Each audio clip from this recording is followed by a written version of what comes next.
नमस्कार, स्वागत है आप सभी का पल्स एनसीआर पर। आपके साथ मैं हूं गौरव अग्रवाल और आप देख रहे हैं हमारा खास कार्यक्रम जो हमने आज से शुरू किया है, राज संग्राम। एक कहावत है, जिसकी लाठी उसी की भैंस। तो बस कमोबेश यहां भी कुछ ऐसा ही है। बात चाहे बीजेपी की हो या फिर कांग्रेस की या फिर कोई और पार्टी, परिवारवाद ने लगभग हर पार्टी को अपनी गिरफ्त में ले रखा है।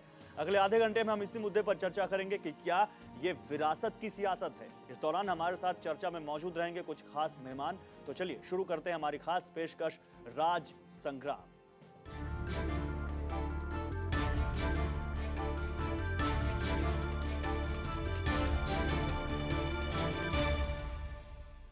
दिल्ली में परिवारवाद की सियासत दिल्ली में हो रही है और दिल्ली में चुनावी बिसात भी चुकी है और पार्टियां अपने अपने टिकट के दावेदारों की लिस्ट को फाइनल टच देने में जुटी हुई हैं। किसी भी वक्त ये नाम जारी किए जा सकते हैं, लेकिन इस बीच कुछ नेता ऐसे भी हैं जो अपने उत्तराधिकारियों के लिए रास्ता बनाने की जुगत में लगे हुए हैं। बीजेपी और कांग्रेस दोनों ही पार्टियों में तमाम ऐसे नाम हैं जो अपने ऊंचे रसूख का इस्तेमाल अपने अपने राजकुमारों के सियासी करियर को चमकाने के लिए कर रहे हैं। देखिए रिपोर्ट।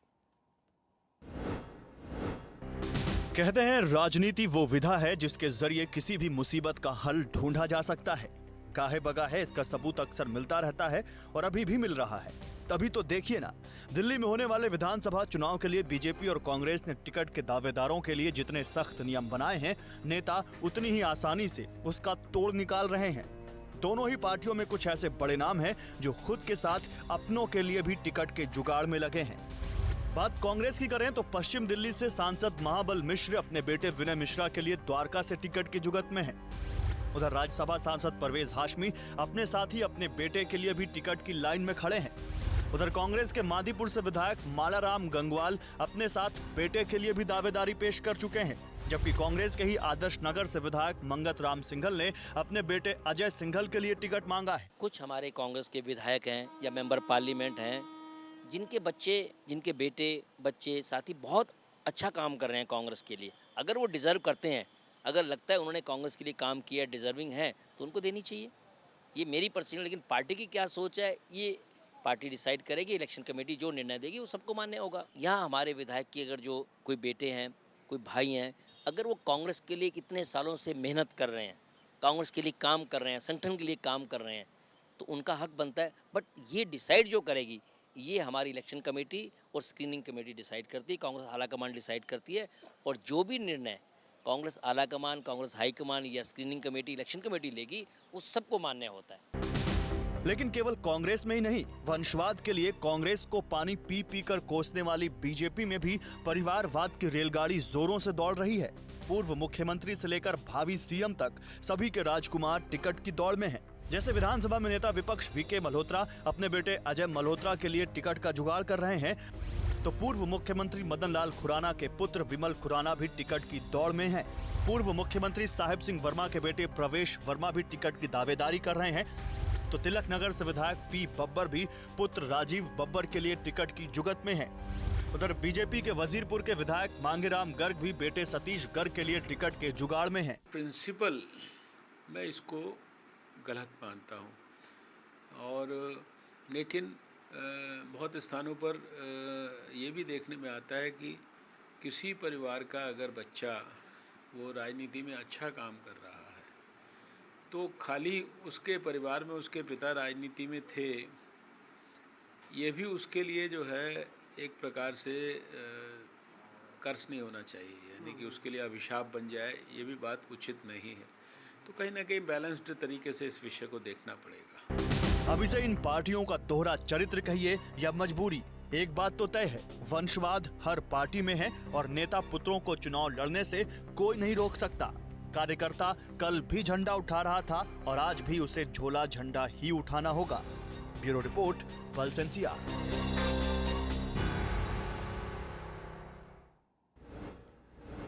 तो किसको कहें, जिसकी विरासत में ही वंशवाद है कांग्रेस, या उसको जो वंशवाद को कोसती है बीजेपी और उसी के नेताओं के पुत्रों को टिकट दिया जा रहा है। दो खास मेहमान इस वक्त मेरे साथ इस खास पेशकश में चर्चा करने के लिए। मेरे साथ हरदीप जी हैं, आप बीजेपी से हैं, और मेरे साथ आलोक जी हैं जो कांग्रेस से हैं, और मेरे सहयोगी प्रणय भी मेरे साथ बने हुए न्यूज रूम से, उनका भी रुख करेंगे, उस पूरे खबर पर नजर बनाए हुए हैं। लेकिन सबसे पहले आपके पास आऊंगा आलोक जी, क्योंकि आप उस पार्टी से ताल्लुक रखते हैं जो इस देश की सबसे पुरानी पार्टी कही जाती है और जिसके ऊपर सबसे ज्यादा आरोप लगता है वंशवाद वंशवाद का, चाहे वो राहुल गांधी का उदाहरण दिया जाए, चाहे दूसरे उदाहरण दिए जाए। हम दिल्ली के परिप्रेक्ष्य में बात कर रहे हैं। दिल्ली में भी कम से कम 15 नाम ऐसे सामने आ रहे हैं जो विधायक हैं या रसूख वाले हैं या मंत्री हैं या सांसद हैं या रह चुके हैं और अपने बेटों के लिए, अपनी पत्नियों के लिए या अपने घर वालों के लिए टिकट मांग रहे हैं। क्या है ये?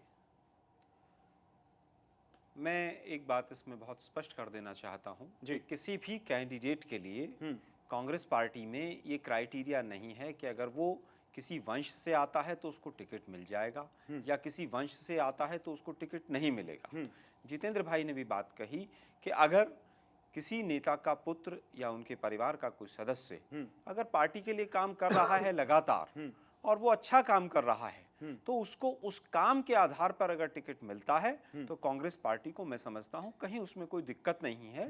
लेकिन अगर केवल वो भाई या बेटा या बहू या बेटी हैं तो उसके आधार पर कांग्रेस में टिकट नहीं मिलेगा। 70 सीटें हैं दिल्ली में, 1000 से ज्यादा नामांकन अभी तक दिए जा चुके हैं और शायद ये नामांकन 1000 की जगह 2000 2500 होंगे जब ये फाइनल लिस्ट होगी। 70 सीटों में 15 टिकट अगर आप विधायक पुत्रों को ही दे देंगे या अपनों को ही दे देंगे तो फिर किस नाम से आप कार्यकर्ता को कहेंगे कि इस इलेक्शन में उनके आपके लिए काम करें? नहीं, ऐसा नहीं है कि हम कार्यकर्ताओं को टिकट नहीं देते हैं। आपने पहला नाम महाबल मिश्रा का ही लिया। महाबल मिश्रा शायद एक बहुत ही साधारण कार्यकर्ता और एक कॉर्पोरेटर से चुनते हुए मेंबर ऑफ पार्लियामेंट तक पहुंचे हैं। अच्छा। मैं समझता हूं ऐसा नहीं है। कांग्रेस में अक्सर इसी का इनाम उनको दिया जा रहा है उनके बेटे को टिकट देकर। ऐसा नहीं है, अभी तक उनके बेटे का कोई टिकट फाइनल नहीं किया है हमने। स्क्रीनिंग कमेटी की अभी पहली मीटिंग भी नहीं हुई है। स्टेट इलेक्शन कमेटी की केवल एक छोटी मीटिंग हुई है, उसके अंदर क्राइटेरिया बनाए गए हैं। और जो आपने नाम लिया अभी, वो शायद यूथ कांग्रेस के हमारे इलेक्टेड जनरल सेक्रेटरी भी हैं दिल्ली स्टेट के। तो मैं समझता हूं कि केवल इसलिए किसी को टिकट नहीं दिया जाएगा। माननीय राहुल गांधी जी ने भी 2 दिन पहले बहुत स्पष्ट किया है। कितने एनएसयूआई के नेता हैं जो डूसू में जीत के आए और उनके इलेक्शन में टिकट देने वाले हैं? नहीं, ऐसा नहीं केवल डूसू से जीत कर आने से केवल आप उनको टिकट दे दें, ऐसा कहना बड़ा मुश्किल होता है। डूसू का जिक्र इसलिए कर रहे हैं क्योंकि दिल्ली में मतलब डूसू की अहमियत है। नहीं, दिल्ली यूनिवर्सिटी एक ऐसी यूनिवर्सिटी है जो सेंट्रल गवर्नमेंट की यूनिवर्सिटी है। पिछले 3 अगर अध्यक्ष देखेंगे आप तो उनमें से 2 अध्यक्ष शायद दिल्ली से बाहर के भी हैं। यहाँ पर हॉस्टल में रहने वाले विद्यार्थी भी अध्यक्ष बन जाते हैं। तो ऐसा नहीं है उनका कि पैतृक मूल स्थान दिल्ली ही रहा हो। केवल दिल्ली यूनिवर्सिटी का चुनाव जीत जाना क्राइटेरिया नहीं होता है। इसलिए कह रहा हूं क्योंकि आप बात करते हैं ना यूथ कांग्रेस से जीत कर आ रहे हैं, तो यूथ कांग्रेस तो वहां भी काम कर रही है। नहीं, वो एनएसयूआई और यूथ कांग्रेस में दोनों में फर्क है। नहीं, समझ गया, लेकिन एनएसयूआई कहीं ना कहीं एक विंग तो है आपकी कांग्रेस। बिल्कुल है, और एनएसयूआई के लोगों को पहले टिकट दिया गया है, ऐसा नहीं कि नहीं दिया गया। बात करेंगे हरदीप जी, बीजेपी में भी बड़े नाम है, चाहे वो मदन लाल खुराना का नाम हो, चाहे वो साहिब सिंह वर्मा का नाम हो और चाहे एक विधायक का नाम हो। बीजेपी वो पार्टी है जो हर समय वंशवाद पर, कांग्रेस पर निशाना साधती है, लेकिन बीजेपी भी इससे बच नहीं पा रही है। देखिए, वंशवाद की जो जननी मैं भारतीय राजनीति में कहूंगा वो कांग्रेस ही है, रादर कांग्रेस आई ही है। गांधी जी का नाम बनाया, जबकि गांधी नाम से इस परिवार का दूर दूर तक कोई लेना देना नहीं था, क्योंकि गांधी जी का नाम उन्होंने भुनाना था तो अपने ऊपर इन्होंने गांधी जी शायद आप विषय से भटक रहे हैं। आलोक जी, गांधी जी का शायद हम यहाँ आज हमारी शायद वो हिम्मत भी नहीं है कि गांधी जी के बारे में हम बात करें। आज दिल्ली की राजनीति के बारे में बात करें तो बेहतर रहेगा। वो विषय से डेविएट कर जाएंगे। वो राहुल गांधी की भी बात कर रहे हैं, गांधी जी का नाम मैं परिवारवाद की बात कर रहा हूँ कि गांधी जी का नाम बनाना था तो गांधी नाम अपने सर पे लगाना इनकी मजबूरी बन गई। नहीं, ऐसे कोई मजबूरी नहीं कांग्रेस पार्टी की। एक मिनट में वो जो भी रहा पारिवारिक और उस तरह का रहा, और उस समय तो शायद बात करते हैं ना, आपके पास आते हैं 1-to-1 बात करते हैं, अच्छे से चर्चा। आलोक जी, ये पता है गांधी सरनेम कैसे उनके पास आया, कैसे उन्होंने उनको बुनाया। अब हम बात करते हैं दिल्ली की। दिल्ली में जो आप भाजपा को लेकर के इक्का दुक्का जो एग्जाम्पल आप दे रहे हैं, इक्का दुक्का नहीं है हरदीप जी, जी कम से कम 5 नाम तो मैं यही गिना सकता हूँ आपको। नहीं, मैं आपको कैटेगोरिकली आप बोलेंगे मैं एक एक करके सबकी बात कर सकता हूँ, बट इंडिविजुअली बात करना ठीक नहीं रहेगा। मैं रिलेटिविटी पे बात करता हूँ, किसी एक पर्टिकुलर नाम का नाम ना लेकर के। मैं खुद अपने आप देख रहा हूँ, हम तो खैर पीछे रह करके राजनीति करने वाले लोग हैं।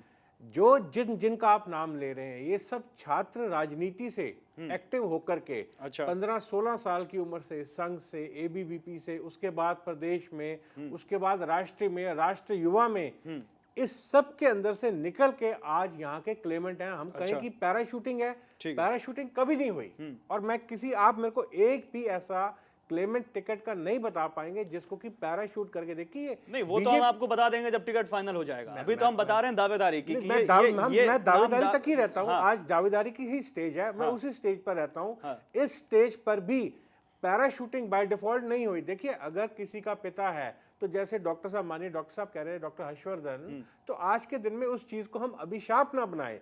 उस बच्चे ने या उस युवा ने वहां तक पहुंचने के लिए बहुत जद्दोजहद इसी करी है। पतली सी लाइन पे तो निकल जाते हैं। आप कितने सालों से हैं बीजेपी में? मैं 22 साल से हूँ। आपको टिकट क्यों नहीं मिल रहा? आप एक नहीं, सक्रिय मैं- कार्यकर्ता हैं, आप मैं- बीजेपी मैं- के लिए काम मैं कर रहे आपको हैं बताता हूँ जी। बीजेपी हो या कोई भी पार्टी हो, कुछ परोक्ष कुछ अपरोक्ष लोग राजनीति में होते हैं। हम वो लोग हैं जिसको आप बिहाइंड द सीन काम करने वाले लोग हैं। हम हर आदमी एक्टिव राजनीति नहीं कर सकता। अच्छा, ये बात को आप समझना पड़ेगा। मतलब नेता पुत्र कर सकते हैं? जी, नेता पुत्र की बात नहीं है जी। हाँ। नेता पुत्र की बात नहीं है, चाहे कांग्रेस हो चाहे बीजेपी हो, नेता पुत्र की बात नहीं है। मैं अपनी बीजेपी की बात करूंगा, वही लोग आगे आ सकते हैं। आप मेरे को एग्जांपल दीजिए, चाहे अडवाणी जी थे, चाहे और हमारे शीर्षतम जो नेता रहे हैं, हाँ। किसने अपने बच्चों को आगे पुश किया है? आप मेरे को ये एक सिंगल एग्जांपल तो दें। दिल्ली में दे रहा हूं आपको एग्जांपल। बताएं। मैं दिल्ली में एग्जांपल दे रहा हूं। जी, आपके साहिब सिंह वर्मा है, उनके बेटे आप आ रहे हैं। अपने- आपके एक मदन लाल मिनट, खुराना है, आप- उनके बेटे आ एक रहे हैं। मिनट, आपके वीके मल्होत्रा है, उनके बेटे आ रहे हैं। ये एग्जांपल नहीं तो क्या है सर? ये तीन हैं जो मुख्यमंत्री रह चुके हैं या मुख्यमंत्री पद के दावेदार हैं। जी, मैं वही बात बोल रहा हूँ। अगर पिता उनका मुख्यमंत्री था या किसी अच्छे ओहदे में था,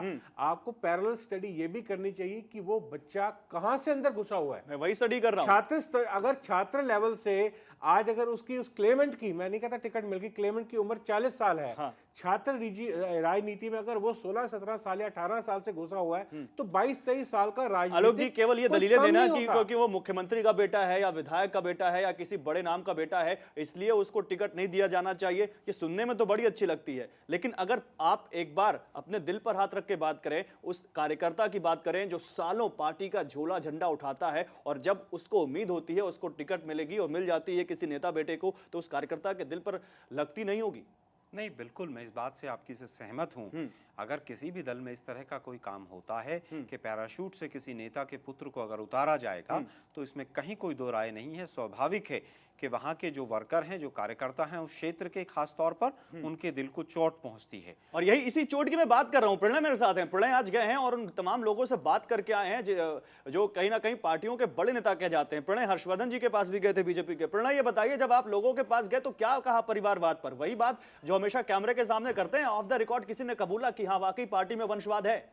देखिए गौरव, सबसे पहले मैं हरदीप जी की उस बात से पूरी तरह से सहमत हूँ कि बिहाइंड द कर्टन भी लोग होते हैं जो काम करते हैं, और वो भी चाहिए। निश्चित तौर पे तभी कोई पार्टी खड़ी होती है, तभी कोई नेता जीतता है।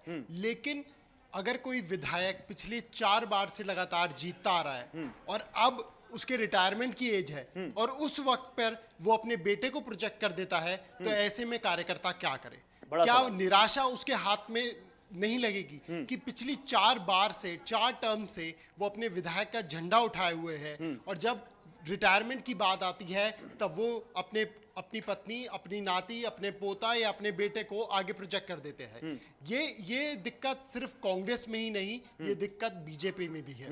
और यही वजह है कि सिर्फ इस मुद्दे पर दोनों पार्टियां एक दूसरे के साथ नजर आती हैं, फिर वो चाहे कांग्रेस हो या बीजेपी हो। अगर हम बात कांग्रेस की करें तो इस वक्त कांग्रेस के कई दिग्गज नेता अपने बेटे को की सीट दिलाने में लगे हुए हैं। और यही वजह है गौरव, यही वजह है कि जो डिले ऑफ डिक्लेरेशन है वो भी ये भी एक कारण, बड़ी बात कही आपने। पढ़ा बिल्कुल, डिले ऑफ डिक्लेरेशन भी इसलिए है क्योंकि कहीं ना कहीं जो रसूखदार हैं वो अड़े हुए हैं इस बात पर कि उनके अपनों को टिकट मिले, और पार्टियां इस बारे में फैसला कर नहीं पा रही कि टिकट दें या ना दें। फिलहाल आम लोग क्या सोचते हैं, आम कार्यकर्ता क्या सोचता है, ये भी हमने जाना है, वो भी दिखाएंगे आपको। छोटे से ब्रेक के लिए रुक रहे हैं, कहीं मत जाइए। देखिए, राज संग्राम में हमारा आज का जो इशू है, आज की जो खास पेशकश है हमारी, विरासत की सियासत। रहिए हमारे साथ।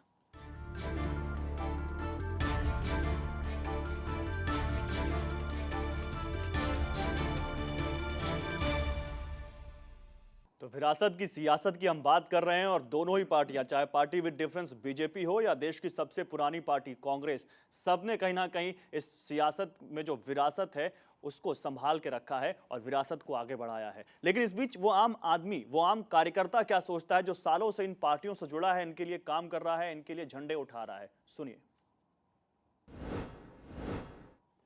नहीं देना चाहिए टिकट। वो तो सारे फैमिली मतलब खड़ी हो जाए इलेक्शन में, उन्हीं के घर की हुकूमत हो जाएगी। तो नहीं होना चाहिए। दिया जाता था, लेकिन अब ये जो पार्टियां हैं कांग्रेस पार्टी हो या कोई और पार्टी हो, जो पहले जो राजनीति एक सेवा भावना होती थी, अब सेवा भावना ना होके एक व्यवसाय का रूप लेती जा रही है। ये बिल्कुल नहीं होना चाहिए। परिवारवाद को बढ़ावा नहीं देना चाहिए।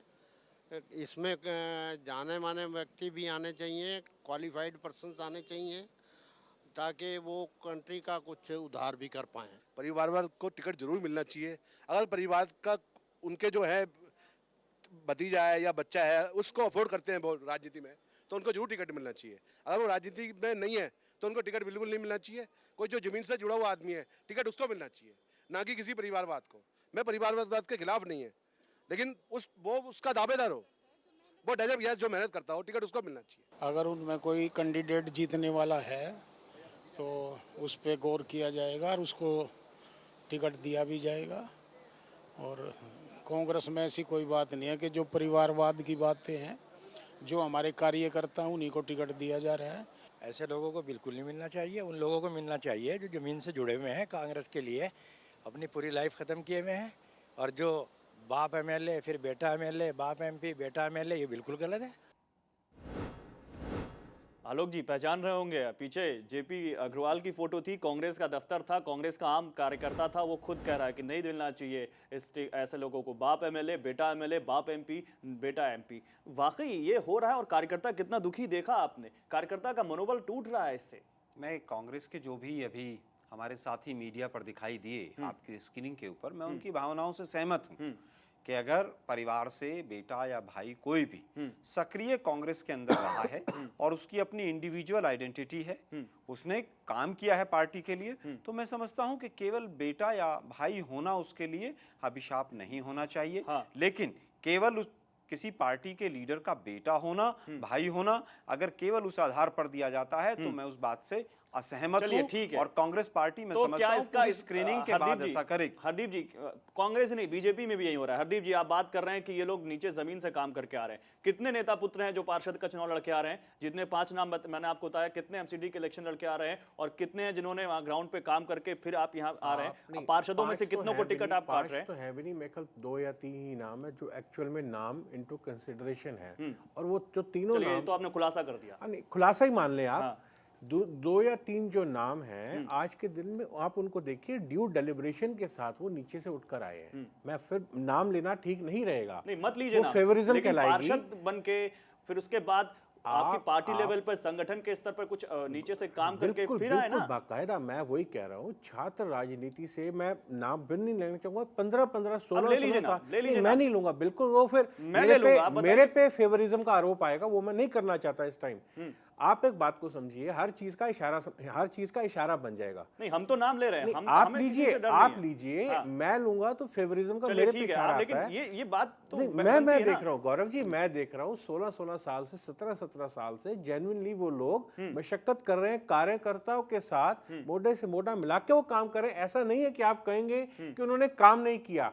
पैरा ट्रूपिंग का आप मेरे को सिंगल एग्जांपल बीजेपी में नहीं दे पाएंगे। आलोक जी, बीजेपी में नहीं है ऐसा कुछ। आप अगर है तो आलोक जी, बीजेपी में नहीं है ऐसा कुछ। कांग्रेस के ऊपर आरोप लगाती है हमेशा बीजेपी। क्या बीजेपी में नहीं है ऐसा कुछ? नहीं, हमने कभी अजय मल्होत्रा, जो वीके मल्होत्रा जी के पुत्र हैं, उनको कभी युवा मोर्चे में या वहां पर नहीं देखा हमने। अगर आप उसके बाद सतीश गर्ग जी का कोई नाम आया, पहली बार मैं नाम सुन रहा हूँ। क्या बात कर रहे हैं? प्रवेश वर्मा जी का नाम जो है, उन्होंने शायद मजबूरी में भाजपा को एक जाट नेतृत्व देने के लिए साहिब सिंह वर्मा जी के बाद उनको लिया।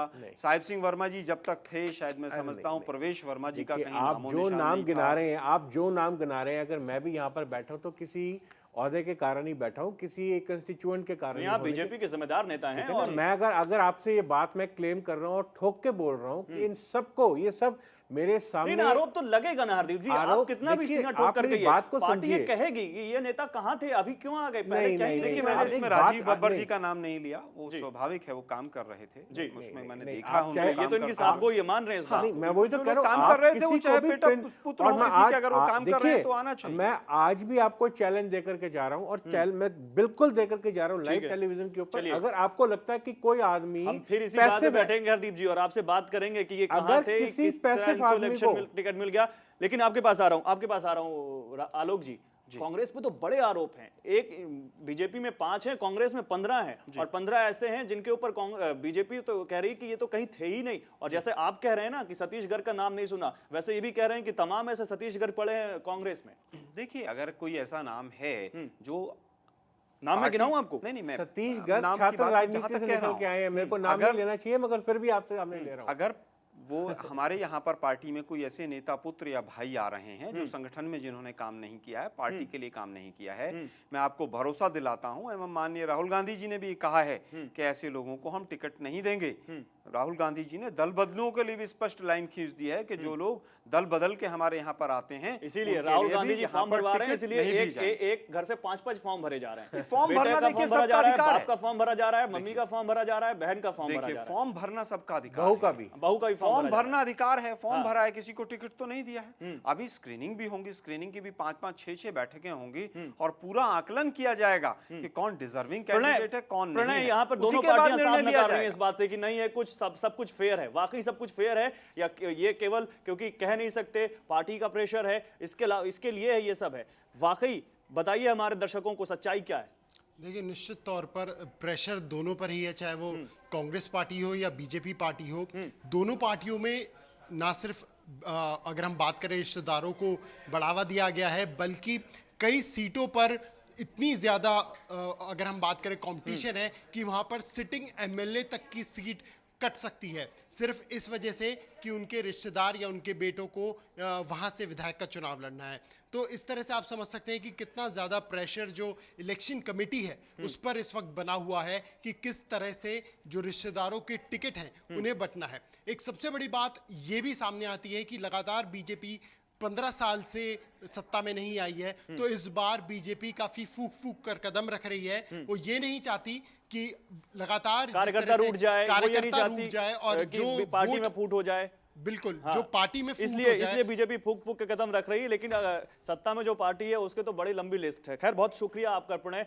चर्चा में वक्त खत्म हो चुका है और विरासत की सियासत में साफ निकल कर तो यही आ रहा है कि मना कितना भी करें, लेकिन अंदर खाने कुछ है और उससे इनकार नहीं कर सकते। टिकट फाइनल होंगी तो वो तस्वीर और साफ हो जाएगी। हमने आज दावेदारी के ऊपर आपको ये दिखाया कि कितने नेता पुत्र या कितने उत्तराधिकारी टिकट के लिए इस समय जुगाड़ में लगे। बहुत शुक्रिया हरदीप जी आपका। आलोक जी, बहुत शुक्रिया इस चर्चा में शामिल होने के लिए। कार्यकर्ता जो सालों से झंडा उठा रहा है पार्टी का, चाहता तो यही है कि एक दिन वो पार्टी के लिए विधायक बने, नेता बने, मंत्री बने और फिर आम आदमी की सेवा करे, लेकिन उस समय उसको मन महसूस कर रह जाना पड़ता है जब कोई पैराशूट प्रत्याशी या कोई नेता पुत्र या उत्तराधिकारी उनकी टिकट ले जाता है।